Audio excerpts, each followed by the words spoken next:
Atmosphere Academy is a public charter school that educates students in grades 6 through 8. Atmosphere Academy is a free public charter middle school located in the Marble Hill section of the Bronx. They also have a campus in Riverdale, correct? There is no tuition required to attend.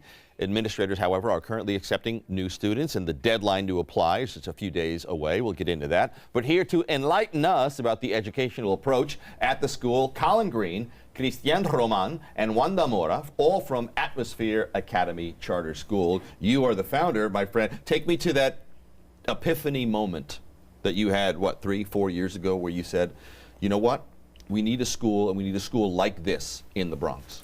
Absolutely. So my background is I'm from Yonkers. Yep. My father actually is African American, and throughout my family history, we've really talked about opportunity realized, opportunity denied. So that was a big part of what informed this. My mother's an immigrant, my wife's an immigrant, so all that came together in my 15-year career working in schools to kind of speak to how can we create a great school for students who need a school like this at this time. What were the opportunities that were denied, in particular, to Latino students in the Bronx?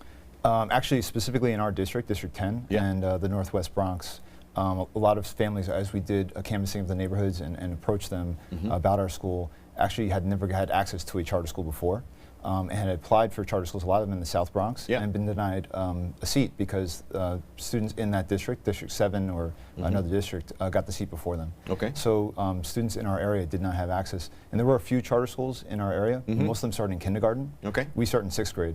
So therefore, if you're a student looking for a middle school, a charter middle school, there were really no options available to you. Okay. What makes Atmosphere unique, Christian? I like working in the Bronx, supporting the Latinos, giving them an opportunity. That's what we do. But there's a lot of charter schools. Why is yours any different than any other? We definitely take the feedback of our families, and we really want to make a program for them. When they leave their students, their children with us, they're entrusting that we definitely carry where they leave off, and that's what we do.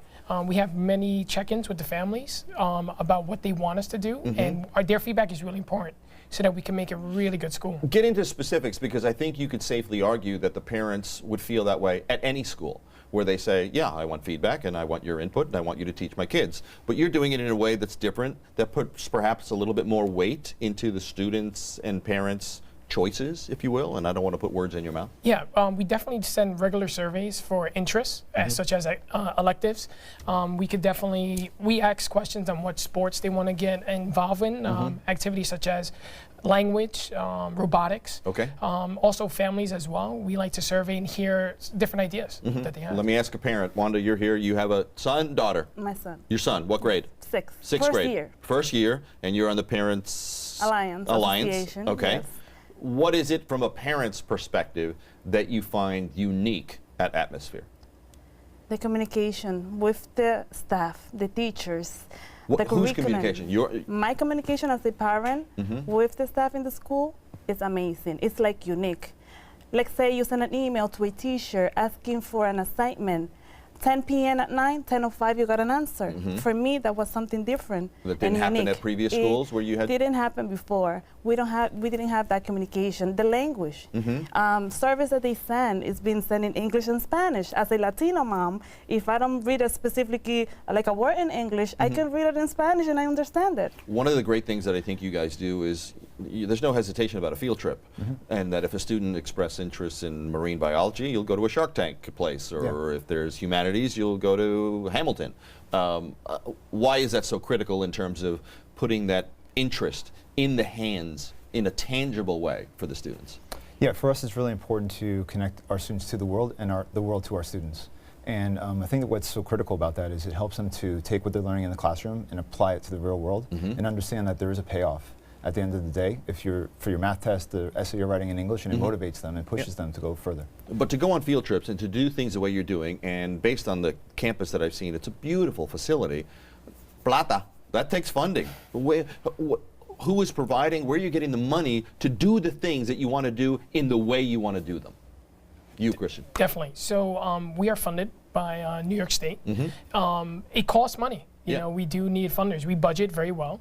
There's a board that we meet regularly to see where the funds are going to go.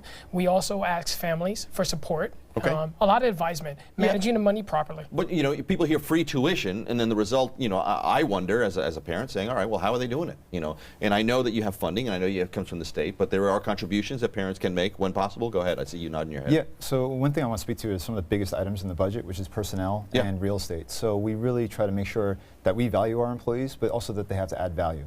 So it's really important that every person who's on our payroll is really bringing value to the table for our students. And we don't have extra employees who may add to costs that maybe are not necessary to run the school. The other part of it is real estate, that we've really been very fortunate to find great real estate partners in the community who are working with us. That's helpful. That's very helpful. Yes. You're director of School Life. School Life. That's correct. One of the things that I find fascinating about your approach is that you allow the students in one way to dictate what you're going to study. What not so much what the curriculum might be, because you still cover the basics, but in terms of an elective, giving them the chance to say, esto me gusta, this is what I like. How did that come about, where you're almost turning it over to them in terms of deciding what we're going to examine? Absolutely.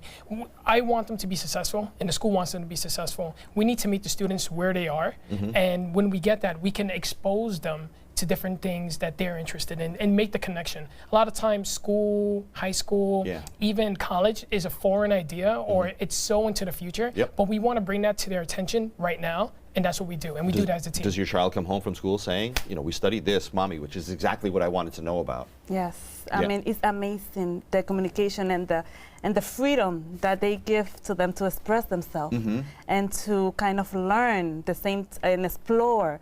So that really makes, you know, the school so unique. We've got about 1 minute left. One of the goals that I read is career development and career enhancement.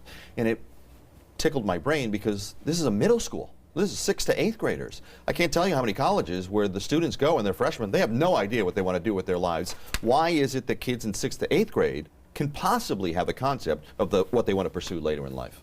Yeah, I think it's really not so much for them to pick a career at this point. It's really for them to explore and to find out what is out there, what's being offered. And there's so many careers that they're not even aware of, or different interest areas that we want them to kind of learn more about. And through that process, they're going to hopefully be able to do an internship in our 8th grade in a workplace and get to know more about that industry. It's less so than a specific job, but an industry that they might be interested in following. Final word from you, Christian. How do you know that the approach you're taking is working? The families, we get great reviews from them. The students, same thing, smiles at the end of the day. You know, we're good for the community. I think a lot of people would like to hear, how are your test scores? How are the grades? Are you seeing improvement? Those are the kind of measures that I think a lot of people would. Are you? Yeah, so from our first year, we were at 9%. We were at 29% this past year with our first class. This year we're looking to go to 39 or 49%. So it's just a matter of continuing to grow each year. Pretty confident you'll get there? Definitely confident. That's great. 8th grade. Continued success. You guys are doing it right. I appreciate it, and thanks for the time. Coming on Tiempo. Coming up next, we'll have an update on the recovery efforts in Puerto Rico cuando regresemos.